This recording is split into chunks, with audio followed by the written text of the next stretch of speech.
Hello students, क्या हाल है। आज मैं आपको ग्रेवाल सर की बुक का शेयर इशू ऑफ शेयर्स वाला जो चैप्टर है उसमें 106 क्वेश्चन डिस्कस करने वाला हूँ। मैंने आपको अपनी पिछली वीडियोस में प्रोराटा वगैरह सब क्लियर कर दिया था। अब एक क्वेश्चन हम कंप्लीट कर रहे हैं, कॉम्प्रिहेंसिव क्वेश्चन है।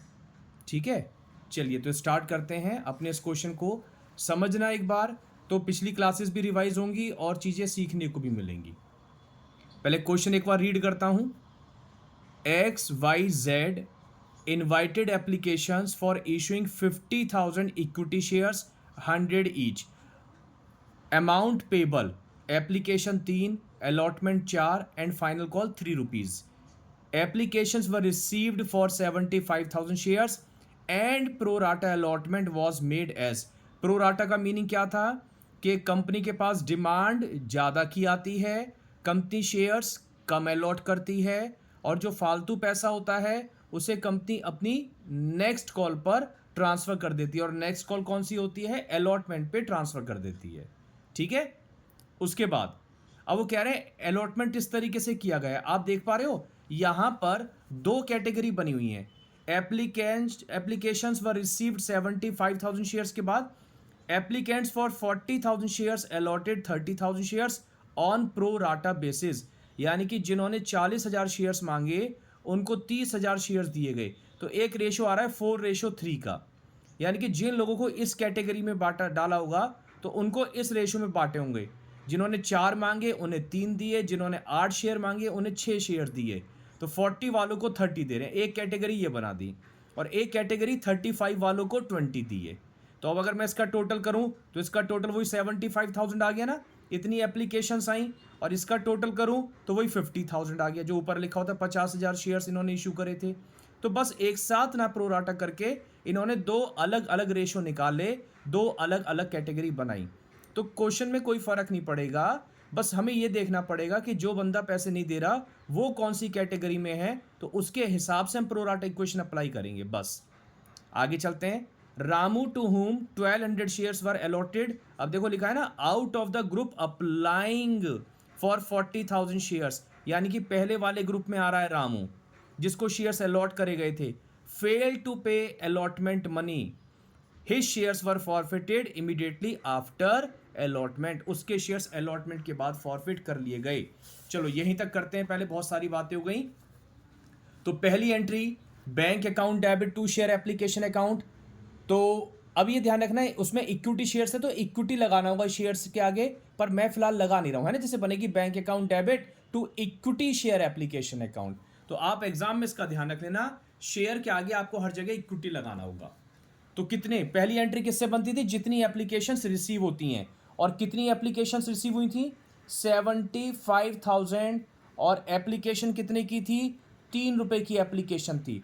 तो 75,000 इंटू 3, ये कितने से होगा? 2,25,000 से, है कि नहीं। उसके बाद second entry share application account debit to share capital, और इसमें कुछ रिजेक्ट तो हुआ नहीं है इसलिए बैंक नहीं करेंगे। और अगली कॉल पे जा रहा है, अगली कॉल कौन सी है? शेयर अलॉटमेंट, वहां लिख दिया। तो ये तो जितने से क्रेडिट उतने से डेबिट। और शेयर कैपिटल में जितने शेयर्स कंपनी अलॉट कर रही है, और कितने अलॉट कर रही है? 50,000 इशू करे थे तो 50,000 ही अलॉट करेगी, इंटू 3 के हिसाब से 150। ठीक है, 150। और जो एक्सेस अमाउंट आई है वो कितने शेयर्स पे आई है भाई? 75 एप्लीकेशंस आई थी, 50 इन्होंने अलॉट करे हैं, तो 25,000 शेयर्स का पैसा कंपनी आगे ट्रांसफर कर रही है, यानी कि 75,000 कंपनी आगे ट्रांसफर कर रही है। क्लियर। आगे चलते हैं, अलॉटमेंट ड्यू करते हैं। Share allotment account debit to share capital. और प्रीमियम इसमें है नहीं, होता तो हम प्रीमियम को क्रेडिट कर देते, कंपनी के लिए प्रीमियम फायदा होता है, credit all incomes and gains, लेकिन नहीं है तो चलो अब उसकी बात नहीं करते। 50,000 शेयर्स पे, और अलॉटमेंट कितने की थी? 4 की थी। तो ये कितने से होगा? 2 लाख से होगा। देखो मैं बीच में लिख रहा हूं, मैं थोड़ा रफ कर रहा हूं, कंसेप्ट पे बात कर रहा हूं, लेकिन आपको लिखने का तरीका पता है। डेबिट में लिखोगे और क्रेडिट में लिखोगे। मैं बीच में लिख दे रहा हूँ, रफ कर रहा हूँ, बस एक बार लिख रहा हूँ। रिसीव करते हैं तो बैंक अकाउंट डेबिट। पैसे नहीं दिए थे किसने? रामू ने, याद है ना, रामू ने पैसे नहीं दिए थे। Calls in arrears account debit. और to share allotment account. Allotment जितने से डेबिट उतने से क्रेडिट, 2 लाख से होनी चाहिए। लेकिन ध्यान दो, शेयर अलॉटमेंट ऑलरेडी क्रेडिट है प्रोराटा में 75 से, है ना, फालतू पैसा जो आया था। अब उतना तो कम करोगे ना, ऑलरेडी क्रेडिट है। तो 2 लाख में से 75 कम कर लो तो कितना आ जाएगा? 1,25,000, 1,25,000 रुपये। अब रामू ने पैसे नहीं दिए और रामू ने कितने शेयर, रामू को कितने शेयर्स अलॉट करे गए थे? 1200, क्वेश्चन में लिखा हुआ था। तो अब हमें एक वर्किंग नोट बनाना पड़ेगा ना। और मैंने क्या बताया था, ये वर्किंग नोट कब बनता है? वर्किंग नोट ये तब बनेगा जब वो शेयर होल्डर अलॉटमेंट का पैसा नहीं देगा, क्योंकि फालतू पैसा अलॉटमेंट पे जाता है, और प्रो राटा अलॉटमेंट हो। तो प्रो राटा अलॉटमेंट हो और उसने अलॉटमेंट का पैसा ना दिया हो। तो इसमें मैंने क्या लिखवाया था? यहाँ लिखेंगे शेयर्स अप्लाइड, यानी कि जितने शेयर्स की डिमांड करी गई। और यहाँ लिखेंगे शेयर्स अलॉटेड, जितने शेयर्स दिए गए। प्रो राटा इक्वेशन लिखते हैं। कौन से वाली कैटेगरी में था रामू? पहली वाली कैटेगरी में था। और पहली वाली की प्रो राटा क्या थी? 40,000 वालों को 30,000 शेयर्स दिए गए हैं। और रामू को कितने शेयर्स अलॉट करे गए थे? 1200 अलॉट करे गए थे। यानी कि ये चीज है, ये क्वेश्चन मार्क कितनी डिमांड करी ये निकालना है। मैंने बताया था जिधर क्वेश्चन मार्क है, वैसे यूनिटरी मेथड लगेगा। जिनका मैथ्स अच्छा है वो तो वैसे निकाल देंगे कि भाई 30,000 अलॉटेड हैं तो 40 अप्लाइड हैं, 1200 अलॉटेड है तो अप्लाइड कितने होंगे। अदरवाइज ऐसे भी कह सकता हूँ, क्रॉस मल्टीप्लाई कर लो, या जिधर क्वेश्चन मार्क लगा हुआ है उसे ऊपर रख लो। 40,000 अपॉन 30,000 इंटू 1200, और क्रॉस देखोगे तो 40,000 इंटू 1200, और अपॉन में 30,000 आ जाएगा। तो ये निकल के आ जाएंगे आपके, कितने आएंगे? 1 2 3 4, ये कट गया, 3 4 जा, ये आ गया 1600 शेयर्स आ जाएंगे, है ना। यानी कि रामू ने 1600 शेयर्स मांगे थे। आगे हम क्या निकालते हैं? Excess money. एक्सेस मनी यानी कि रामू ने कितना पैसा फालतू भेजा? 1600 डिमांड करे, 1200 उसको दिए, तो 400 शेयर का पैसा फालतू। और एप्लीकेशन पे भेजा होगा, एप्लीकेशन है 3 रुपए की, तो 400 इंटू 3, 1200 उसका पैसा एक्सेस आ गया था। बताओ क्या करा होगा कंपनी ने इसके एक्सेस पैसे को? अलॉटमेंट पे ट्रांसफर कर दिया होगा। तो यहाँ पर अब ये देख रहे हैं अलॉटमेंट ड्यू। रामू से देखें, रामू के पास कितने शेयर्स हैं? 1200, जो दोनों में कम होंगे, और वैसे भी अलॉटेड 1200 हैं, हमेशा कम वाले लेने हैं क्योंकि अलॉटेड कम होते हैं।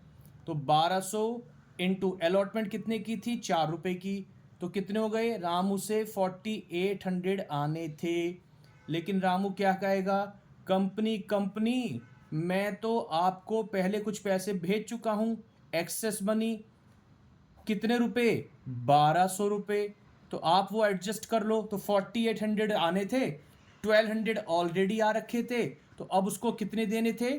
3600 देने थे, जो कि वो नहीं दे पाया। यही कॉल्स इन एरियर्स है।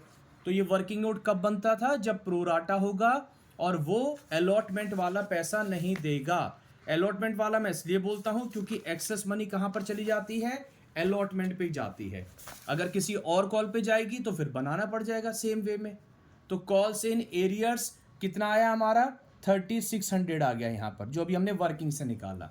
अब 125 में से 3600 माइनस कर लो, तो ये कितना होगा? 22, 121, 400। ये पैसा हमारा अलॉटमेंट पे रिसीव हो गया। आगे चलते हैं। फिर जब हम क्वेश्चन पढ़ रहे थे तो उसमें लिखा हुआ था अब रामू के शेयर्स फॉरफिट कर लिए गए हैं। तो चलो रामू के शेयर्स फॉरफिट करते हैं। बोलो फॉरफीचर की एंट्री। जब शेयर्स फॉरफिट होते हैं तो कंपनी की कैपिटल कम होती है, शेयर कैपिटल को डेबिट करते हैं। एक मेंबर जा रहा है, उसके शेयर्स छीने जा रहे हैं। कितने शेयर्स छीन रहे हैं रामू के? 1200 अलॉटेड थे तो 1200 शेयर्स ही छीनोगे। और याद है किससे मल्टीप्लाई करते थे? Called up money with face value, यानी कि जितना पैसा आपने कॉल किया है। और अभी कितना रास्ता तय करा था? केवल अलॉटमेंट तक का। तो अलॉटमेंट तक का टोटल कितना है? 3 + 4 7, तो ये आ गया 8400। 2 कॉल्स इन एरियर्स, ये तो अभी अभी हमने निकाला ही है, उसने अलॉटमेंट का पैसा नहीं दिया, 3600। डिफरेंस अमाउंट जो वो दे चुका होता है, कंपनी को फायदा होता है, और उसे हम किस में डाल देते हैं? शेयर फॉरफिटेड अकाउंट में। ये डिफरेंस है।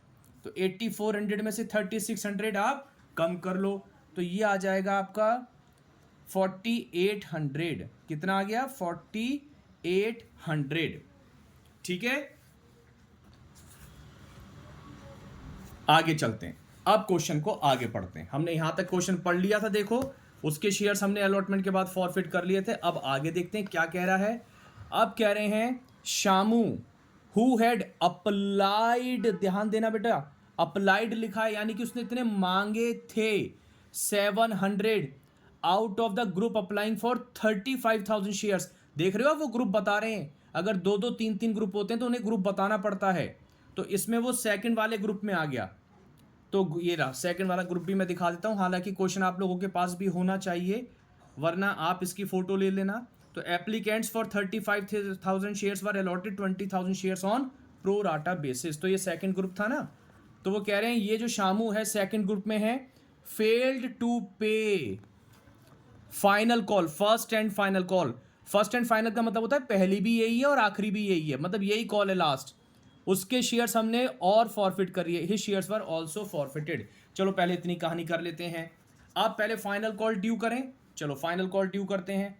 फाइनल कॉल ड्यू करने की entry, share final call account debit to share capital account. और अब एक बात, इंपॉर्टेंट बात, आसान सी बात लेकिन इंपॉर्टेंट इसलिए क्योंकि गलती हो जाती है। अभी अभी हमने रामू के शेयर्स यहां देखो फॉरफिट कर लिए, उसको अपनी कंपनी से हटा दिया, उसकी शेयर होल्डरशिप छीन ली, उसके शेयर्स फॉरफिट कर लिए। तो अब बताओ रामू से हमारा कोई नाता है क्या? नहीं। रामू अलग, हम अलग। रामू से अब कोई नाता नहीं है जब उसके शेयर्स फॉरफिट कर लिए गए। तो इसके बाद अगर कोई कॉल करी जाएगी तो क्या रामू से भी मांगोगे? मतलब ही नहीं होता। जब रामू को आपने हटा दिया, उसके शेयर्स छीन लिए, उससे कोई मतलब नहीं, तो जब फाइनल कॉल करोगे तो रामू से फाइनल कॉल नहीं करेंगे। तो कितने शेयर्स पे होगी? टोटल शेयर्स कितने चले आ रहे थे? 50,000 आ रहे थे। 50,000 में से रामू के हटा लेना, कितने? 1200 शेयर्स कम कर लो, तो ये कितना हो जाएगा? 48,800 शेयर्स पे आप फाइनल कॉल के 3 रुपये ड्यू करोगे, है ना। ये मल्टीप्लाई कर लेना जो भी आएगा। उसके बाद रिसीव करते हैं bank account debit, calls in arrears account debit, और to share final call account. वैसे पूरा नाम क्या था इसका फाइनल कॉल का? First and final call. तो फाइनल कॉल जितने से डेबिट, चलो मैं मल्टीप्लाई कर ही लेता हूं। 300, 3 8 जा 24, 3 8 जा 24, और 2 26, 3 4 जा 12, और ये 14, 146,400। ठीक है। अब लेकिन एक बात थी, एक छोटा सा पेच इन्होंने डाल दिया कि शामू ने शेयर्स अप्लाई करे थे। अप्लाई का मतलब ये हो गया शामू को शेयर्स तो कम दिए गए होंगे ना, तो एक छोटा सा वर्किंग नोट हमें शामू के लिए बनाना पड़ेगा। किस लिए बनाना पड़ेगा? ताकि हम ये निकाल पाए शामू को शेयर्स कितने अलॉट करे गए थे। तो फिर से इस तरीके से छोटा सा वर्किंग नोट बनेगा, पूरा नहीं बनेगा। इसको हम 1 डाल देते हैं, वर्किंग नोट नंबर 1। इसको हम 2 डाल देते हैं। तो अब यहाँ लिख रहे हैं शेयर्स अप्लाइड, और यहाँ लिख रहे हैं शेयर्स अलॉटेड। ये पूरा नहीं बनेगा, केवल ये निकालने के लिए बना रहे हैं कि शामू को कितने शेयर्स दिए गए थे। ये तो तब बनता है जब उसने अलॉटमेंट का पैसा ना दिया हो। शामू ने तो दे दिया, तो शामू के लिए नहीं करना है। ठीक है, एक्सेस पैसा जहाँ पे आया था वहाँ से तो शामू निकल गया था, केवल अलॉटेड निकालने के लिए कर रहे हैं। तो सेकंड कैटेगरी में था, सेकंड कैटेगरी थी 35,000 वालों को 20,000 शेयर्स दिए, और शामू ने जो अप्लाई किया था वो 700 शेयर्स अप्लाई किए थे। ये क्वेश्चन मार्क तो जिधर क्वेश्चन मार्क है उसे आप ऊपर रखो या क्रॉस मल्टीप्लाई करो, एक ही बात है। तो 20,000 अपॉन 35,000 इंटू 700, तो ये आ जाएगा आपका 400 शेयर्स। ये आ गया आपका 400 शेयर्स। तो मतलब रामू ने 700 मांगे थे लेकिन उसे 400 शेयर्स दिए गए। और अब वापस वहीं पर आते हैं, हमें बस केवल यहां पर यही चाहिए था कि रामू को कितने शेयर्स दिए गए हैं, तो 400 शेयर्स दिए गए, ठीक है ना। तो अब आगे देखें, 400 शेयर्स दिए गए थे, रामू ने फाइनल कॉल का पैसा दिया नहीं था, तो इसके लिए अब हमारे को देखना पड़ेगा कितनी अमाउंट बनी। ये आ गया पेज, हमारा पेज खो गया था जरा। तो शेयर फाइनल कॉल ये रहा। तो यहां पे उसने पैसे नहीं दिए, कितने शेयर्स पे नहीं दिए, 400 शेयर्स पे 3 रुपए नहीं दिए, मतलब 1200 रुपए नहीं दिए।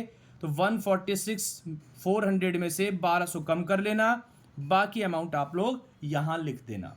अब क्या करना है, अब हमें इसके शामू के शेयर्स फॉरफीट करने हैं। चलो तो शामू के शेयर्स हम लोग फॉरफीट करते हैं। अब शेयर्स फॉरफीट करने की एंट्री, शामू के शेयर्स फॉरफीट करते हैं। तो share capital account debit to calls in arrears to shares forfeited. अरे लाइक वाइक भी कर दिया करो और नए हो तो सब्सक्राइब भी कर दिया करो भाई, अगर समझ में आ रहा है। आप करोगे तो ही मोटिवेशन सा मिलता है, वरना तो लगता है कि क्या चल रहा है पता नहीं, है ना। चलो खैर, तो कितने शेयर्स हमने इसके फॉरफिट करे, 400 इंटू, अब इसमें हम शेयर्स कब फॉरफिट कर रहे हैं, फाइनल कॉल के बाद। तो इस बार कॉल्ड अप मनी पूरी 10 रुपये रहेगी, तो ये कितना हो जाएगा, 4,000 रुपये। कॉल्स इन एरियर्स 400 शेयर्स पे फाइनल कॉल के 3 रुपये नहीं दिए, 1200 रुपये। तो कितने दे दिए इसने, 4,000 में से 1200 कम कर लो, 2800 रुपये ये दे चुका है। ठीक, यहां तक की बात समझ में आ गई, 2800 रुपये पे कर चुका था। इसके शेयर्स भी हमने फॉरफिट कर लिए। चलो जी अब आगे पढ़ लेते हैं, जरा सा क्वेश्चन और बचा है। Out of the forfeited shares 1000 shares were reissued at the rate of 8 per share as fully paid up. लो एक छोटा सा पेज और डाल दिया। टोटल वो कह रहा है 1000 शेयर ही री इश्यू करें, मतलब सारे नहीं करे। याद है रामू के कितने थे, रामू के थे 1200 और शामू के कितने थे 400, टोटल शेयर्स थे 1600। री इशू कितने कर रहा है, 1000, है ना, कम कर रहा है 8 रुपए के हिसाब से। और कह रहा है री इशूड शेयर्स में इंक्लूड हैं all the shares of Shamu, Shamu के सारे हैं, यानी कि बाद वाले के शेयर्स सारे हैं। चलो ठीक है, करते हैं, री इशू कर रहे हैं अब। तो bank account debit share forfeited account debit. अगर नुकसान हो रहा है तो इस वाले प्रॉफिट में से ही पूरा करेंगे, है ना, इस वाले प्रॉफिट में से ही पूरा करेंगे। और to share capital account, company का एक मेंबर बढ़ गया, मेंबर के बढ़ने से कैपिटल इंक्रीज। कितने शेयर्स रीइश्यू हो रहे हैं, 1000। कितने रुपए में रीइश्यू हो रहे हैं, 8 रुपए में। तो बैंक में बताओ कितने आ गए, बैंक बैलेंस इंक्रीज 8000 से। और जब बैंक बैलेंस इंक्रीज होता है तो बैंक को डेबिट करते हैं। कितने रुपए का लॉस, 2 रुपए का। लॉस को क्या करते हैं, डेबिट करते हैं। ये लॉस कहाँ से पूरा करते हैं, अपने इस फायदे वाले अकाउंट में से पूरा करते हैं। और टू शेयर कैपिटल, इन दोनों का टोटल हो जाएगा। कैपिटल जब इंक्रीज होती है तो क्रेडिट करते हैं। उसके बाद लास्ट एंट्री, शेयर फॉरफिटेड का जो बैलेंस होता है रीइशू के बाद, बताओ कहाँ पर डालते हैं उसे, एक स्पेशल अकाउंट में, टू कैपिटल रिजर्व में, टू कैपिटल रिजर्व में। इसके लिए अब आपको देखना पड़ेगा, 2 लोग थे ना, मैंने पिछली वीडियो में एक छोटा सा क्वेश्चन बना के समझाया था, 2 लोग थे। तो चलो मैं यहां पर भी करके दिखाता हूं। वर्किंग नोट नंबर 3 कर रहे हैं, अब ये कैपिटल रिजर्व निकालने के लिए कर रहे हैं। एक था रामू, एक था शामू, दोनों कट करेंगे टोटल। इसके शेयर्स कितने फॉरफिट हुए, फॉरफिटेड शेयर्स रामू के थे 1200, शामू के थे 400, टोटल कितने थे 1600। रीइश्यूड शेयर्स कितने हैं, टोटल हैं 1000। ये सब गिवन है क्वेश्चन में, और कह रहा है शामू के सारे हैं, तो ठीक है 400, तो रामू के कितने होंगे 600 हो जाएंगे। अब देखते हैं कैपिटल रिजर्व निकालने का तरीका, तो वही रहेगा। पहले मैं रामू के लिए निकाल रहा हूं, फॉर रामू। अब याद है कैसे निकालते थे, जो रामू की फॉर फीचर वाली अमाउंट है, ढूंढते हैं कहां पर है, देखो ये रही एंट्री बनी हुई है, ये रही। और रामू के शेयर्स कहां फॉरफिट करे थे, ये कर रखे हैं। कितनी अमाउंट थी रामू की फॉरफिटेड, ये रही 4800 रुपये। कितने शेयर्स पे, 1200 शेयर्स पे हमने उसके 4800 रुपीज फॉरफिट कर रखे हैं। तो एक शेयर पे कितने का फायदा हो रहा है, कंपनी को फायदा होता है ना, तो 4800 को 1200 से डिवाइड कर लो, तो कितना आ गया 4 रुपये। 12 4 जा 48 होते हैं ना, तो यानी कि रामू से हमने एक शेयर पे 4 रुपये कमा रखे थे, माइनस रीशू के टाइम पे कितना लॉस हो रहा है हमारे को 2 रुपये का। तो जो कमाए थे 4 रुपये, उसमें से 2 रुपये का नुकसान पूरा कर लिया। तो नेट रामू से हमने 2 रुपये कमा रहे हैं। जब रीशू कर रहे हैं तो रीशू के टाइम पे 2 रुपये की कमाई हो रही है।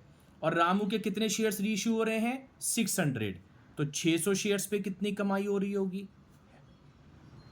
1200 रुपये। समझ में आई बात।